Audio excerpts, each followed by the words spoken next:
1 Reis, capítulo 19, versículo 4, diz assim a palavra de Deus: E ele se foi ao deserto, caminho de um dia, e veio e assentou debaixo de um zimbro, e pediu em seu ânimo a morte, e disse: Já basta, ó Senhor, toma agora a minha vida, pois não sou melhor do que os meus pais. E deitou-se e dormiu debaixo de um zimbro. E eis que então um anjo tocou e lhe disse: Levante, come. E olhou, e eis que à sua cabeceira estava um pão cozido sobre as brasas e uma botija de água. E comeu e bebeu e tornou a deitar-se. E o anjo do Senhor tornou segunda vez e tocou e disse: Levante e come, porque muito comprido te será o caminho. E algumas versões: porque a tua jornada não terminou. Amém. Pode fechar sua Bíblia, pode sentar-se.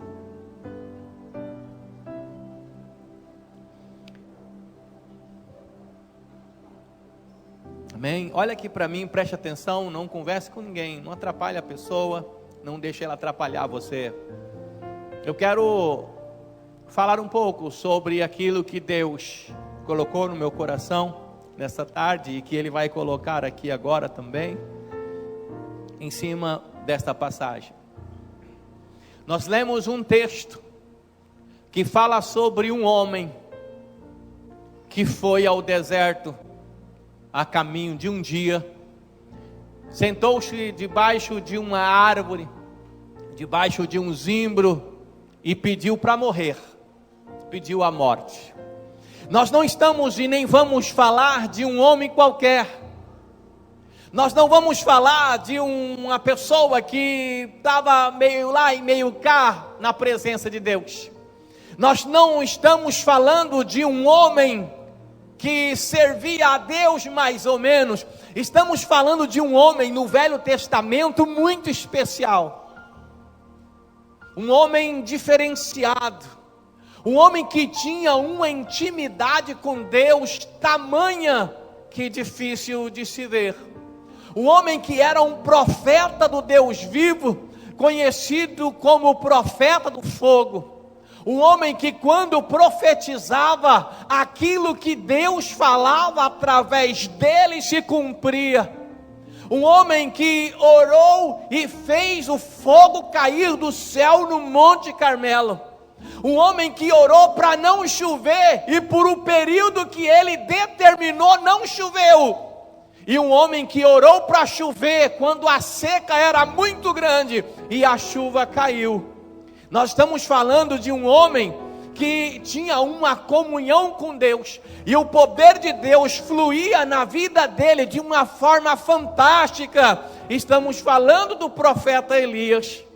Mas esse mesmo homem tão usado por Deus, nós vamos falar do momento em que ele se colocou numa situação tão triste que ele desejou a morte. Mas é interessante nós observarmos algumas coisas, e aquilo que eu meditava hoje, eu quero que nesta noite você medite comigo. A primeira coisa que eu pensei quando eu estava lendo Elias caminhando um dia inteiro sozinho para o deserto, ele foi sozinho, ele desejou a morte, ele quis morrer. Eu quis um pouco analisar, mesmo já sabendo o que havia acontecido antes, o que fez para que Elias desistisse de tudo, o que fez para com que Elias desistisse até da própria vida, o que aconteceu, qual o problema que antecedeu esse sentimento de fracasso, de angústia, de tristeza e de dor. Esse sentimento de desistência, esse sentimento de não querer prosseguir, o sentimento de parar, o sentimento de morrer. Eu quis saber um pouco antes o que aconteceu e analisar um pouco melhor, porque talvez hoje, aqui nesta noite, porque talvez agora me ouvindo esteja alguém com esse sentimento. um sentimento de que não vai dar certo, um sentimento de que já deu tudo errado, um sentimento de que não tem mais jeito, o sentimento de que não tem esperança, o sentimento até mesmo de um desejo de morte.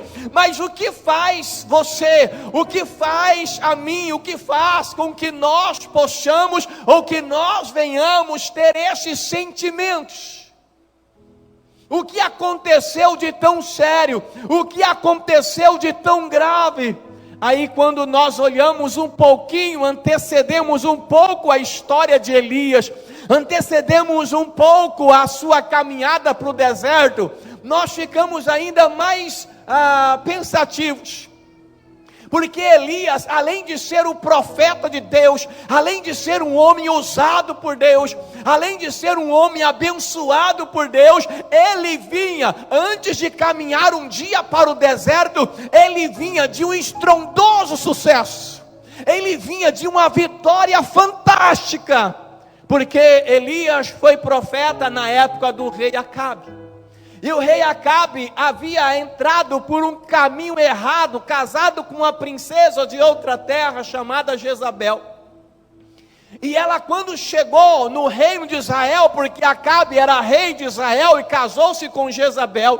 Quando você quer um personagem do mal feminino no Velho Testamento, na Bíblia toda, você vai achar Jezabel. Tudo que tinha de ruim para que pudesse uma pessoa fazer, ali estava naquela mulher, Jezabel. Ela levou o povo de Israel, que servia o Deus vivo, ela levou o povo a ficar em dúvida qual era o Deus verdadeiro. Ela levou o povo a ficar com dois pensamentos, dividido em dois pensamentos: se Deus era verdadeiro ou se Baal, que ela adorava e havia introduzido em Israel, era o Deus verdadeiro. Uma mulher que maquinava para o mal, uma mulher que não tinha escrúpulos, ela fazia qualquer coisa, mesmo que fosse coisa simples, para alcançar aquilo que ela queria. Quando o seu marido desejou a vinha de Nabote, e ele foi lá tentar comprar, e Nabote não queria vender, ele chegou em casa, ficou triste, ficou angustiado, ficou dengoso, ficou doente. Ela deu um jeito de Nabote morrer. Ela levantou falso testemunho para que ele fosse morto a pedradas, para depois tomar posse da sua vinha. Ela tomava posse de tudo aquilo que ela queria, uma personagem do mal. E ela havia feito com que o povo se dividisse. Ela perseguiu muitos dos profetas, muitos homens de Deus, e quase exterminou os homens de Deus. Uma mulher terrível, mas ela era assessorada pelos profetas do Deus que ela servia, chamado profetas de Baal. E quando nós olhamos um pouco antes dessa história, nós vemos que o povo estava em dúvida, e a Bíblia conta uma história acontecida no Monte Carmelo, em que Elias, não suportando mais a ingratidão do povo, Elias não suportando mais o pensamento errôneo do povo, o pensamento que tirava a visão do Deus soberano, o Deus que havia operado maravilhas no meio do povo. O povo que era ingrato no primeiro obstáculo se esquecia daquilo que Deus havia feito, ou havia se esquecido do que Deus havia feito. Um povo ingrato, penso eu, penso você, mas quando olhamos para nós hoje, não é diferente. O primeiro obstáculo, o primeiro problema sério que nós temos, nós acostumamos a nos esquecermos de Deus, daquilo que Ele fez. Por isso o salmista diz: bendiga ao Senhor a minha alma, e não se esqueça de nenhum só dos seus benefícios. Quando eu olho para trás, e eu preciso olhar de vez em quando, é só para isso, para ver o que Deus fez na minha vida. Se você parar um pouco agora e olhar para trás, para ver o que Deus fez na sua vida, até aqui é motivo para você glorificar, exaltar, saltar de alegria, assumir compromisso com Deus e dizer: Senhor, sem ti eu não sou nada, vou te servir por toda a eternidade. Enquanto eu viver, os meus lábios profetizarão, eles professarão e eles dirão que só tu és o Senhor, tu és maravilhoso, tu és tremendo, tu és Deus. tudo que ele fez até aqui, mas nós somos ingratos, porque existe um adversário, no nosso caso já não Jezabel, mas o próprio diabo, e ele costuma fazer algo que ele consegue com facilidade, até mesmo no meio dos cristãos de hoje, ele consegue com facilidade. Deus fez tantas coisas nas nossas vidas, Deus já nos abençoou tanto, abençoou ou não abençoou? Ele já fez tantas coisas na tua vida, fez ou não fez? Ele já livrou você de tantas coisas, já livrou ou não livrou? Mas o que acontece é que o diabo consegue, pastor, com tanta facilidade, ele consegue pegar o crente, e assim, olha, tudo que Deus fez, tudo que Ele realizou, olha lá, glorifique, adore, olha o que Ele fez. O diabo consegue pegar o crente e falar assim, olha para cá, olha o que Deus ainda não fez, olha o que você ainda não tem, olha o que você ainda não recebeu. E as pessoas, elas começam a olhar só para aquilo que ainda não tem, só para aquilo que ainda não recebeu, porque talvez não é tempo, porque talvez não é momento, porque talvez não é hora, porque talvez ela não se preparou para tal bênção, porque ela não se posicionou e nem se habilitou para tomar posse, mas ela consegue focar o seu olhar naquilo que ela não alcançou ainda. E se ela tira um pouco o olhar daquilo que ainda não tem, é para olhar para o presente, para o momento em que está passando, para a luta, para a dor e para o sofrimento, e o coração enche de angústia, e a incredulidade começa a tomar conta da vida da pessoa, porque ela não alcançou algumas coisas, e ela se esquece de olhar e agradecer o que Deus fez. O povo estava em dúvida entre dois pensamentos: será que Deus é Deus? Ou será que Baal é Deus? E agora, quem é que está certo? Que Deus nós vamos adorar? O Deus dos exércitos? O Deus dos nossos pais? Ou nós vamos para os montes adorar Baal? O que nós vamos fazer agora? Elias, não suportando tal afronta do povo ao próprio Deus, porque o maior pecado do ser humano na face da terra é a incredulidade. A Bíblia diz: quem crer e for batizado será salvo, mas quem não crer será condenado. Não, pastor, o maior pecado no mundo assim é a blasfêmia contra o Espírito Santo. A Bíblia diz que se blasfemar contra o Espírito Santo não tem perdão, nem aqui nem depois. É verdade. Mas o que é blasfêmia contra o Espírito Santo? O que seria, o que eu poderia dizer? Talvez eu falei alguma coisa, ou em alguma brincadeira que eu estava fazendo, eu coloquei o nome do Espírito Santo, então eu blasfemei. O que seria blasfêmia contra o Espírito Santo? O Espírito Santo foi enviado para essa terra por um motivo. Ele veio para glorificar o nome do Pai e do Filho. Ele veio para fortalecer a igreja, para que a igreja pudesse fazer isso. O Espírito Santo está em você, para que através de você, o nome do Pai e do Filho seja glorificado. Ele veio por causa da igreja. Quando a igreja for arrebatada, o Espírito Santo vai ser levado. O Espírito Santo tem uma função nesse mundo, e ele precisa de você para cumprir essa função. A função do Espírito Santo é convencer o homem do pecado, da justiça e do juízo.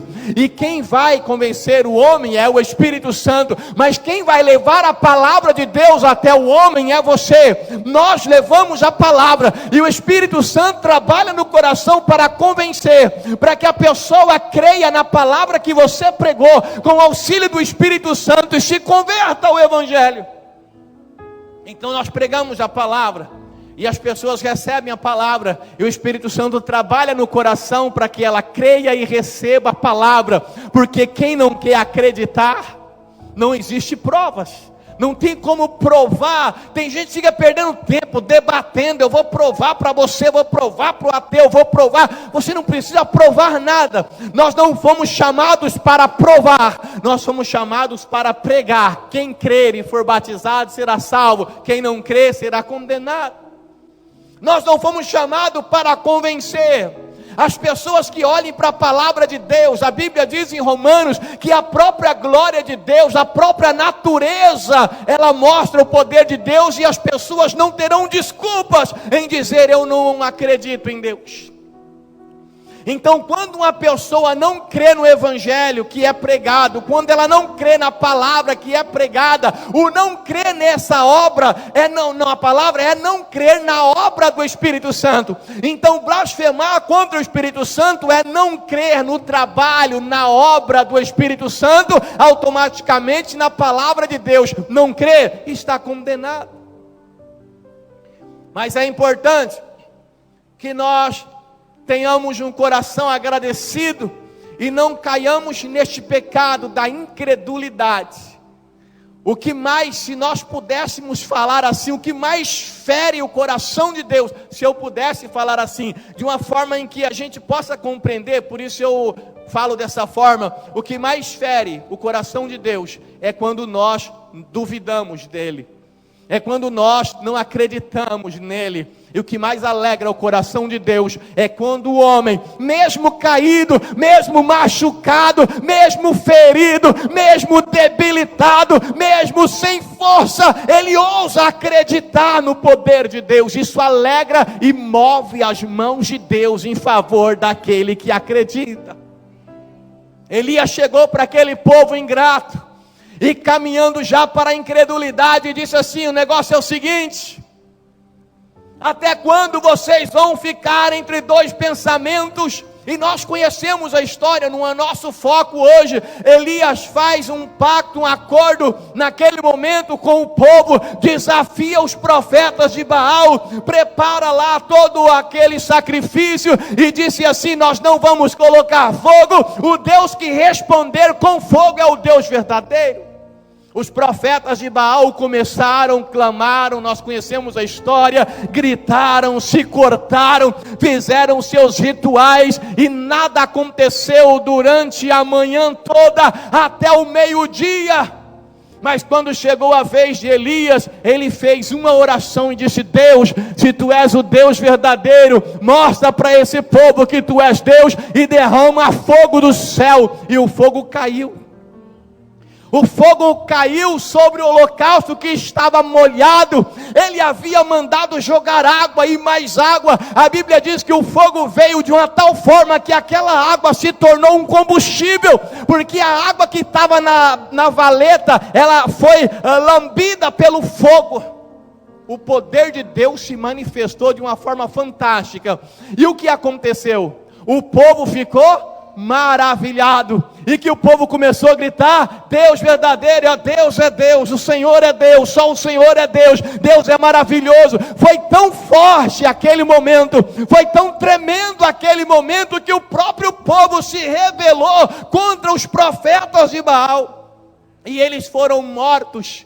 Irmãos, é um momento histórico, é um momento fantástico, é um momento bonito, é um momento de manifestação do poder de Deus. E para Elias que estava à frente, para Elias que havia feito o desafio, foi um momento de grande vitória, um momento de sucesso. Elias poderia estar se explodindo de alegria, porque havia alcançado um grande êxito. É isso que aconteceu antes da parte que nós lemos. Da parte em que nós começamos a ver, Elias estava na glória, Elias estava vivendo o melhor momento, mas no outro dia, Elias estava vivendo o que as pessoas chamam de inferno. Mas por quê? O que será que acontece? É interessante nós olharmos para isso. Estamos falando de Elias, um homem de Deus, usado de uma forma tão fantástica, e de repente ter essa oscilação tão grande. O que isso pode nos dizer? O que eu posso aprender com isso? O que você pode aprender com isso? Irmãos, o que nós precisamos analisar, o que eu estava meditando hoje, é que nem sempre uma vitória, nem sempre algo que nós queremos e acontece, nem sempre algo que nós desejamos muito, algo que nós corremos atrás, quando chega, nem sempre significa que aquilo que tanto queríamos chegou, agora resolveu todos os problemas. Nem sempre uma grande vitória vai me isentar um bom tempo de outras frustrações ou outros problemas. A vida é feita de vitórias e derrotas, lutas, batalhas.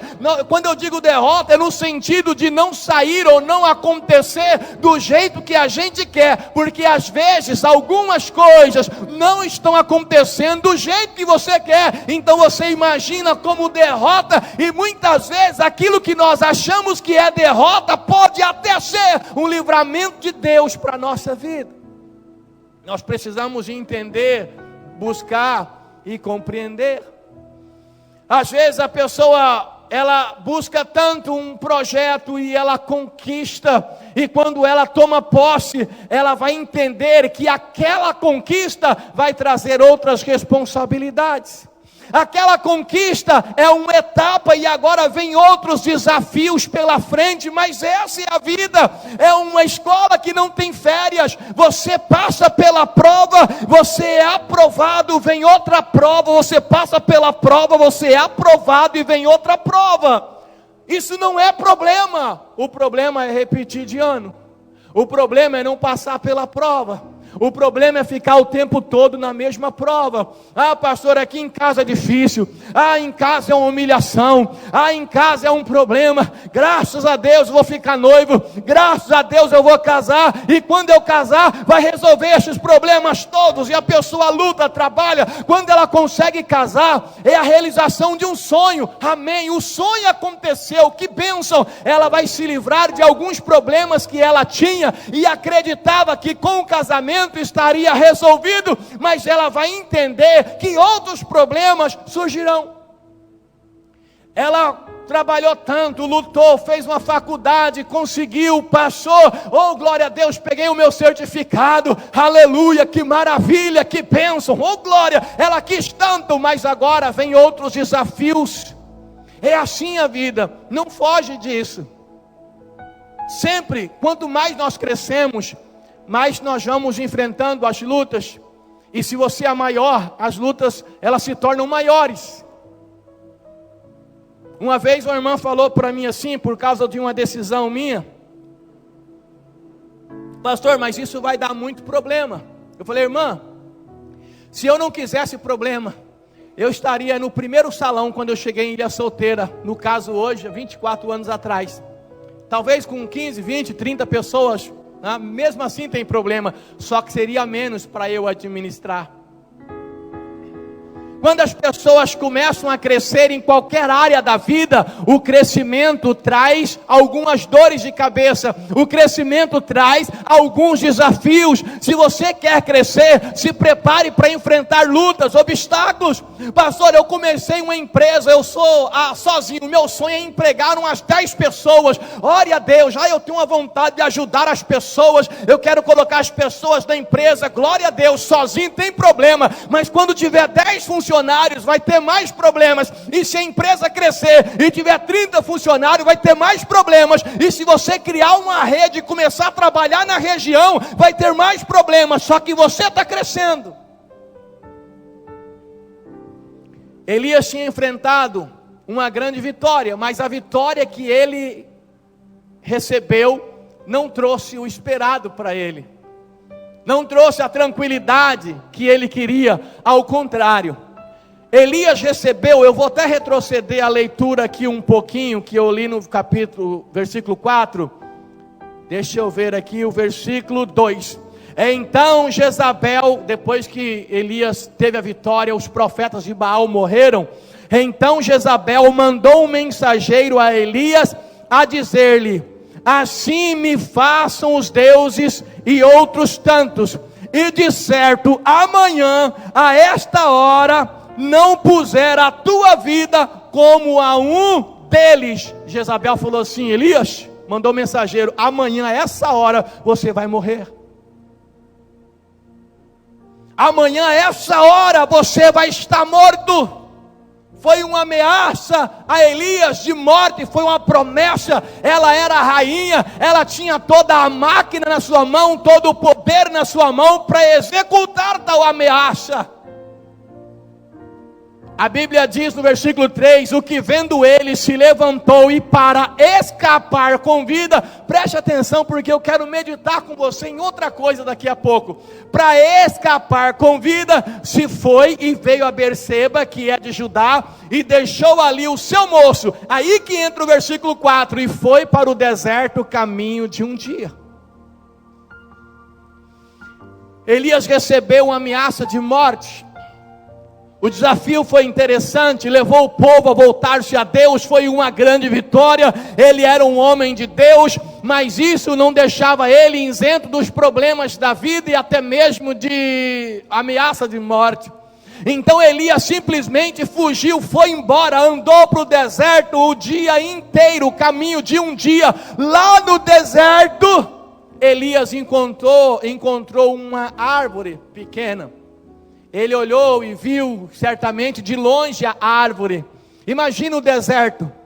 Imagina, um zimbro é uma árvore que cresce no deserto pequena. Ela não vai trazer grande sombra, não vai trazer grandes coisas. Não é a sombra de uma mangueira igual tem lá na sua casa, lá no seu bairro. Não é a sombra de uma figueira, não era a sombra de uma árvore frondosa. Era apenas uma árvorezinha de zimbro. A sombra não era lá aquelas coisas, mas ela se tornou importante por causa do lugar em que ela estava. Aonde é que estava a árvore de zimbro? No deserto.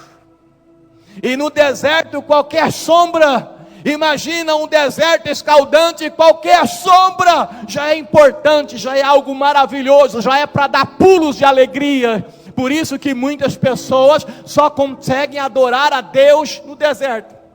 É por isso que muitas pessoas só aprendem quando estão no deserto. Porque quando está tudo bem, a pessoa nem liga, ela nem se preocupa, ela não está nem aí. Tudo bem, é só para fazer você pensar. Já faltou energia na sua casa? Faltou energia por umas 2 horas, 3 horas, 4 horas. Hoje em dia, quando falta energia, antigamente a gente falava assim, acabou a luz. Quando acaba a luz, ou quando falta energia hoje, os adolescentes, eles não entendem, eles ficam bravos, porque o Wi-Fi não funciona, a TV não funciona. O que eles vão fazer? O que vai fazer da vida? Se não voltar logo eu vou morrer. Mas você também é dona de casa, às vezes à noite tem que tomar o banho para vir para a igreja, acabou a energia, não tem o chuveiro elétrico, não tem a lâmpada, a luz para fazer a maquiagem, não dá para passar o batom direito, que ele vai esfregar no dente. Hora que a luz voltar, você chegar aqui na igreja, vai estar com o blush na boca, o batom no olho, o rímel no queixo. O que eu vou fazer? A energia acabou. Aí quando ela volta, a primeira coisa que a gente fala, depois de 1 hora sem energia, que a gente fala, graças a Deus. Oh, graças a Deus. Agora, alguém chegou aqui hoje e disse, graças a Deus tem energia. A gente nem lembra que tem energia. É algo corriqueiro, é algo normal. Tem muita gente sofrendo, doente, vai no médico. O médico, você tem um problema, seja lá qual for. Vamos escolher um órgão aqui. Os rins. Os rins, para que servem os rins? Tem gente que nem sabe que tem 2 rins. Tem gente que nem sabe que sobrevive apenas com um rim. Mas, é um rim é rim. Ele nem liga muito. Mas quando ele tem problema, por exemplo, nos rins. Quando os rins não trabalham, não faz a sua função. Aí ele vai no médico e a anemia está lá em cima. A creatinina, o potássio, está tudo desregulado. A pressão fica descontrolada. Por quê? Porque o problema nos rins afetou, sobrecarregou o coração e tanta parte do corpo. Aí ele passa pelo médico, toma os remédios e há um processo, às vezes ele consegue talvez um processo que traga a ele um resultado positivo. Ele disse graças a Deus, ele começa a entender, ele começa a estudar o que serve, para que serve os rins, e às vezes até coloca na sua oração, obrigado Senhor pelos meus rins. A pessoa que teve problema no coração, teve que fazer angioplastia, teve que colocar um estender, teve que colocar ponte safena. É muito comum essas pessoas orarem: Senhor, obrigado porque meu coração está batendo ainda. Eu te pergunto, você tem orado a Deus agradecendo porque o seu coração está batendo? Não, nosso coração já bate. A gente só ora quando as coisas ficam ruins. E esse é um problema que nós temos. A pessoa vai para a faculdade, agradece a Deus, passou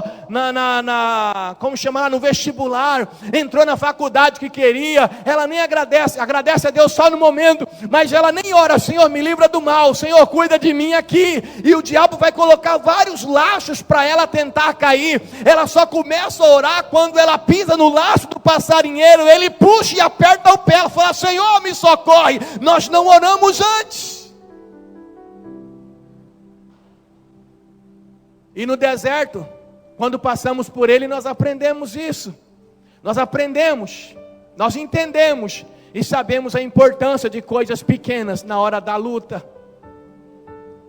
Talvez você vai chegar na sua casa hoje e vai falar assim para sua mãe: ô mãe, o que tem para jantar? A sua mãe vai falar assim: filho, não tem janta não. Você pega na geladeira, tem arroz, tem feijão, você esquenta. A mãe vai fritar uma calabresa para você. Eu não quero calabresa, eu quero lanche artesanal. E tem gente que, se você der só o prato de arroz com feijão, ele vai comer como se fosse o melhor dos manjares, porque está no deserto. Então o deserto ensina muitas coisas. É por isso que há licença poética e todo mundo canta, prega e fala: o deserto é a escola do Senhor, porque lá você aprende a dar valor. Elias achou uma árvore de zimbro, já colocou-se debaixo dela, e ele disse assim: foi o deserto, já basta, ó Senhor. Ele se foi ao deserto, o caminho de um dia, veio, sentou-se debaixo de um zimbro e pediu em seu ânimo a morte e disse: já basta, ó Senhor, toma agora a minha vida. Elias estava pedindo para... Não, fala alto, por favor. Elias estava pedindo para... Aí eu quero fazer uma pergunta para você: Elias queria morrer? Eu não estou entendendo. Ele queria ou não queria? Quem acha que Elias não queria? Pastor, ele não queria morrer, levanta a mão. Mesmo pedindo, ele não queria. Quem acha que ele queria morrer, levanta a mão. Eu acho que ele queria. 20% acha, pelos meus cálculos aqui, que ele não queria morrer. 25% acha que ele queria morrer. O restante nem sabe que eu estou falando. Está achando que é o Elias lá do bar da esquina da casa dele. Então vou perguntar de novo. Só tem duas opções, não tem três. É igual fim dos tempos, só dois caminhos: é céu e inferno. Não existe purgatório. Quem não responder é que crê no purgatório. Vamos lá. Quem acha que Elias queria morrer, levanta a mão. Eu acho que ele queria. Amém. Pastor, ele não queria morrer, levanta a mão. Eu acho que ele não queria. Amém. Melhorou agora. Tem que ameaçar com purgatório para o povo responder. Pelo amor de Deus. Olha, Elias pediu a morte, mas ele não queria morrer. Pastor, como assim se ele falou que queria morrer? Se ele quisesse morrer, era só ficar onde ele estava, que ela já ia matar ele. E vendo, se levantou, versículo 3, quando ela ameaçou ele, o mensageiro falou: você vai morrer. E que vendo ele, se levantou para escapar com vida, e vazou. Ele não queria morrer. Mas pastor, como que ele fala que ele queria morrer?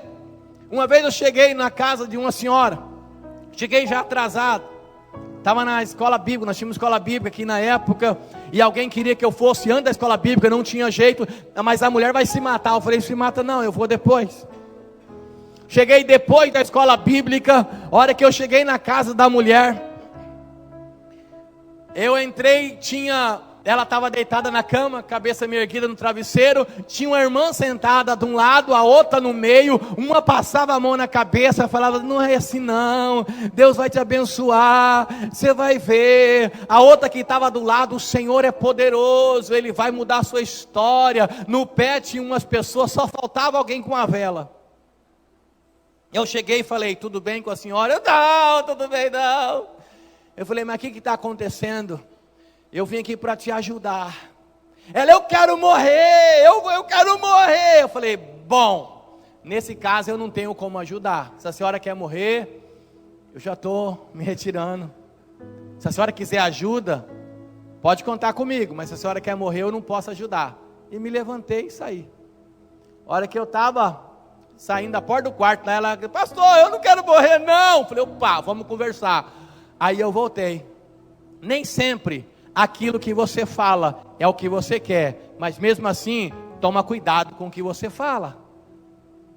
Tinha uma mulher, só um conto agora, tá?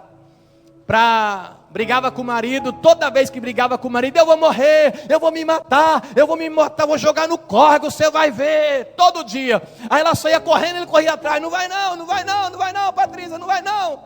E nome fictício. Aí ela acalmava, levava para casa, tá bom, Thierry, mas não, tá, aquela conversa toda, tudo nome fictício. Aí de repente vinha a briga de novo, ela, eu vou morrer, eu quero me matar, vou pular no rio. Aí ele corria atrás, trazia de volta, umas 30 vezes ela correndo em direção ao rio e ele traz de volta, correndo ele traz de volta, não vai se matar não, mulher.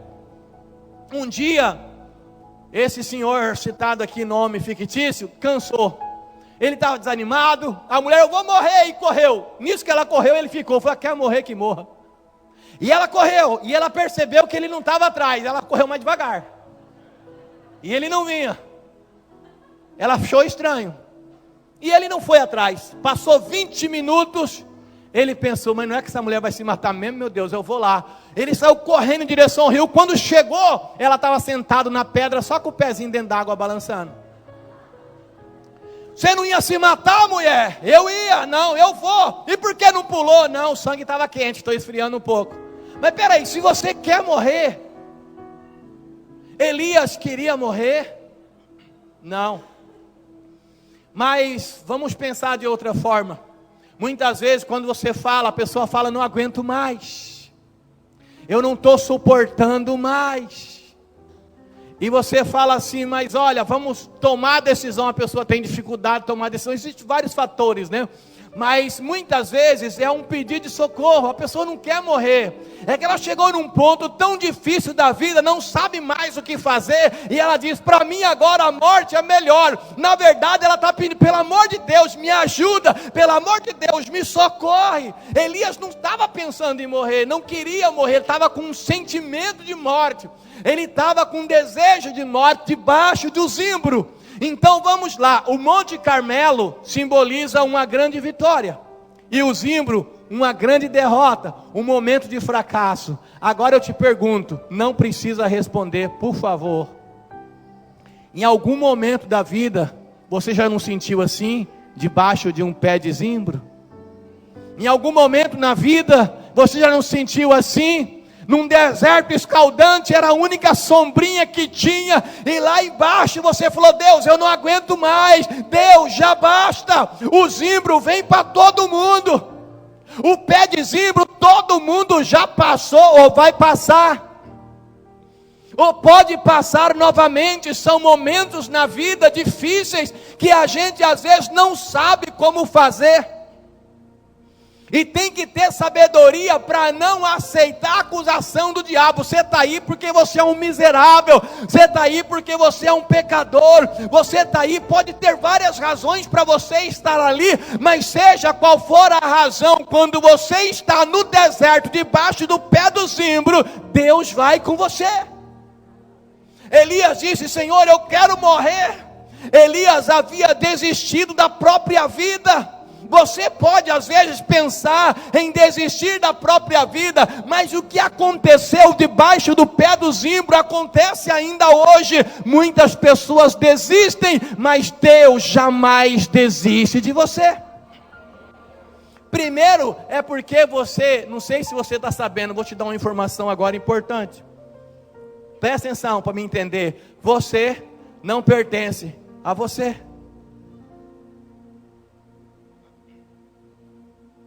Você não é o seu dono.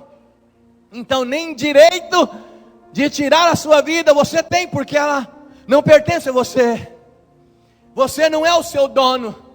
Você foi comprado por um preço muito alto, e esse preço foi o sangue derramado lá na cruz. Foi o que nós acabamos de cantar. Deus falou para Jesus: ó, desce lá. Ele te amou de uma forma tão especial, disse: desce lá. E ele chegou, e por amor a você, ele morreu na cruz. E quando ele morreu, a vida dele pagou pela sua. Agora você é de Deus, você pertence a Deus, e ele não desistiu de você. Elias falou assim: Senhor, debaixo do zimbro, eu não aguento mais. Eu não sou melhor do que os meus pais. Eu estava pensando nisso também. Talvez em algum momento Elias, na hora da glória, Elias, na hora que viu o fogo cair, pensou: eita, mas eu sou porreta, gente. Eita, que eu sou um cababão. Não tem ninguém na região aqui igual eu. Quem sabe ele não pensou: eu sou uma pessoa especial, eu oro, Deus responde. Irmãos, qualquer vitória mexe com a vaidade das pessoas.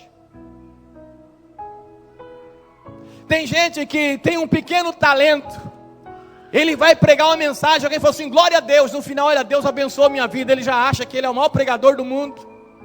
Ele cantou uma canção, alguém chorou porque sentiu a presença de Deus, chorou porque estava com remorso em pecado, chorou por alguma razão, ou chorou porque a música foi ruim. Aí ele pensa: eu canto demais da conta.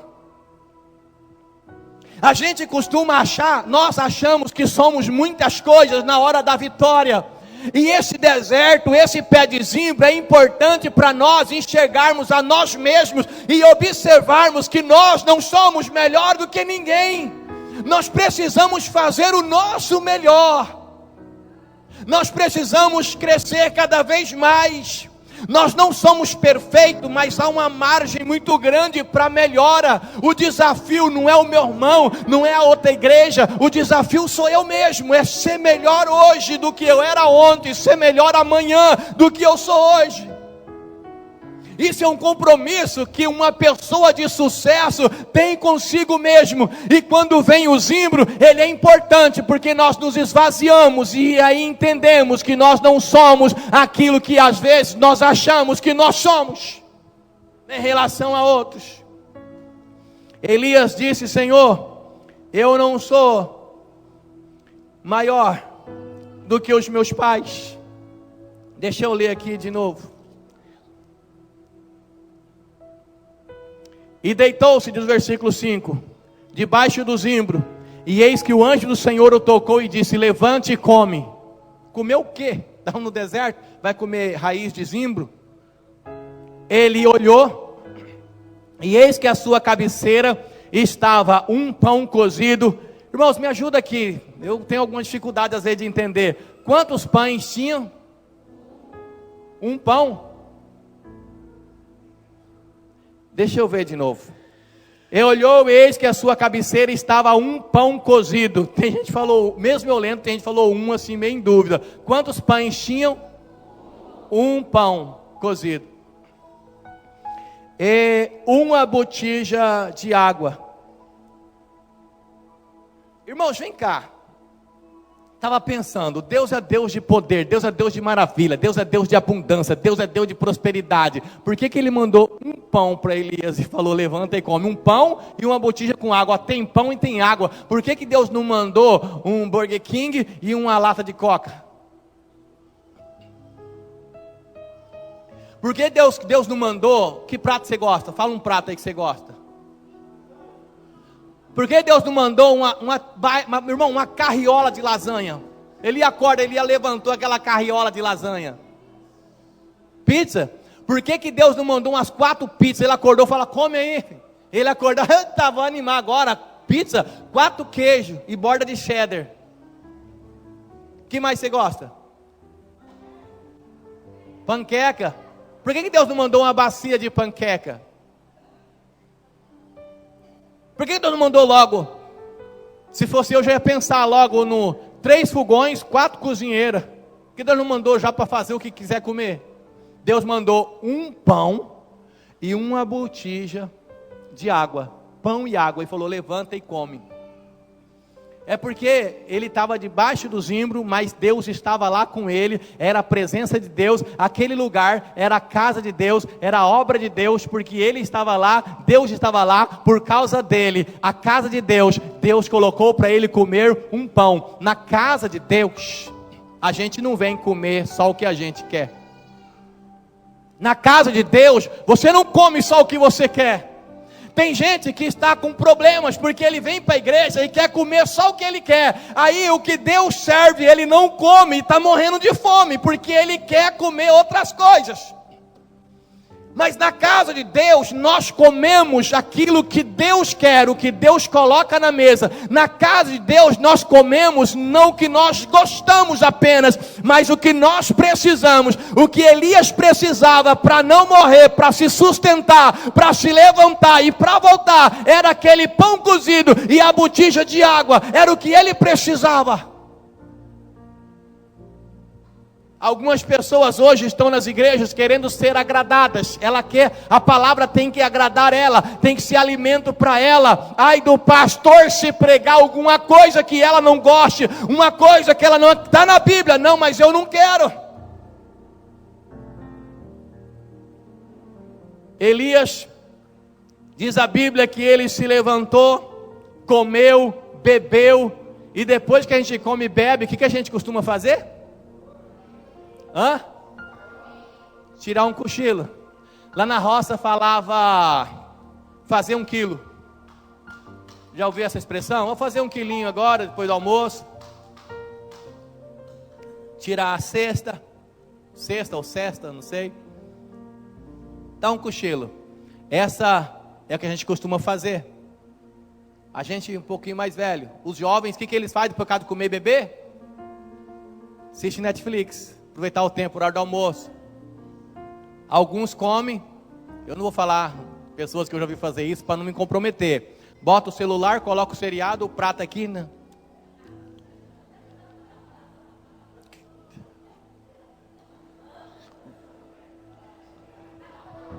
Eu conheço umas pessoas assim, que comem assistindo no celular. Eu não vou falar não, que eu não quero, sabe?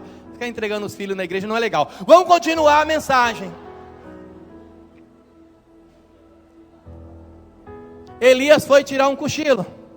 Hora que ele começou a dormir, versículo 7, o anjo do Senhor tornou segunda vez, tocou e disse, levanta-te e come, porque a sua jornada ainda não terminou. Elias estava desistindo de tudo. Elias estava tentando desistir do seu próprio ministério. Elias estava pensando em desistir da sua própria vida. Mas o Senhor foi com ele lá no deserto, alimentou ele, sustentou ele, colocou ele de pé e falou assim, pode voltar, porque a tua batalha ainda é grande, ainda continua. Tem muitas coisas, Elias, que eu vou fazer através de você.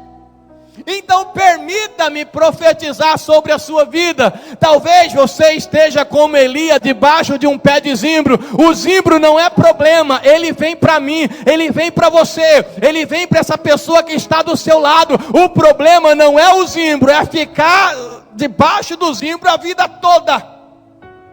O problema é fechar os seus ouvidos quando o anjo do Senhor chegar e disser, levanta-te, e você não consegue ouvir. O problema é quando o anjo chegar com o pão e a água, come, e você não querer comer. Mas quando você ouve a voz de Deus, pode estar debaixo do zimbro, pode estar debaixo do onde você pensar, imaginar. Quando você ouve a voz de Deus, o Senhor te sustenta, te coloca de pé e você vai levantar. Então permita-me profetizar. Eu não sei que situação você está, mas eu vou dizer o mesmo que o anjo disse para Elias: levanta-te e volta, porque a tua batalha não terminou, a tua jornada não acabou. O que Deus vai fazer através de você, Ele só começou a fazer, Ele só iniciou. Mas você precisa estar na direção de Deus. Mas só para a gente continuar meditando e para encerrar, Se você está aí fora da batalha, já não ora mais como orava, já não se envolve mais com a obra de Deus, já não trabalha mais na obra. Ai, pastor, eu nem assumo mais cargo na igreja, porque cargo dá problema. Se todo mundo pensasse assim, fechava a igreja. Ah, eu não vou trabalhar como diácono, porque diácono não me acrescenta nada. Se todo mundo pensasse assim, nós não teríamos diáconos. Os diáconos, não sei se eles pensam assim. O que o diaconato acrescenta para vocês? Ele acrescenta algumas coisas, mas essa pergunta é boba. O importante é o que vocês acrescentam para nós, para a igreja. O que eu acrescento na sua vida? Ser pastor, o que acrescenta para mim? O mais importante é o que eu posso acrescentar na sua vida. No seu trabalho, no discipulado, o mais importante não é o que o discipulado acrescenta para você, é o que o discipulado acrescenta para o seu irmão. O que você pode fazer? Porque pensar em servir a Deus é pensar no irmão. Quando eu penso só em mim, eu não estou pensando em servir a Deus. Você está me entendendo? Mas você parou, você desistiu, você está devagar. O que desanimou você? O que tirou você do caminho? O que tirou você da batalha? Eu não sei, pode ter tantas coisas. Talvez você está parado debaixo de uma árvore de zimbro, no meio do deserto, pensando em morrer. Talvez você seja como José. José, ele foi jogado numa cisterna, já um fundo de um poço. Mas Deus foi lá no fundo do poço falar: José, é o seguinte, meus irmãos, Senhor, vão me matar aqui. Não, volta, eu tenho um caminho longo para você. A tua jornada não acabou. O poço não vai ser o seu final. O deserto não vai ser o seu final. Talvez lá dentro da fornalha ardente, Deus chegou para Isaque, Sadraque e Abdinego e disse assim, Mesaque, Sadraque e Abdinego, e disse assim: o que vocês estão fazendo aí? Senhor, nós vamos morrer aqui. Jogaram a gente, não vão morrer não. Eu quero que vocês voltem. O caminho de vocês não terminou, só está começando. Talvez Deus foi lá dentro da cova dos leões e Daniel falou: Senhor, me jogaram aqui para morrer. Não se preocupe, eu fecho a boca dos leões. Se você quiser voltar, o seu trabalho só começou. Talvez Deus foi lá dentro do ventre do peixe, lá no fundo do mar, e falou assim: Jonas, o que você está fazendo aí? Senhor, eu vou morrer. Não vai morrer não, essa situação vai passar. Venha para cá, a sua jornada vai começar. Ela não acabou. Pastor, mas eu estou muito triste. Irmãos, tristeza é um sentimento que vem e que passa. Até a alegria é assim. Deixa eu falar uma coisa para você. Sabe aquele dia que você acha que está tudo errado? Sabe aquele dia que você pensa de não ir mais na igreja? Sabe aquele dia que você pensa que o pastor é feio? Sabe aquele dia que você pensa essas bobagens? Saiba de uma coisa: o outro dia vai chegar, e o seu pensamento e o seu sentimento vão mudar. Então não se entregue no primeiro pensamento: mas eu estou triste.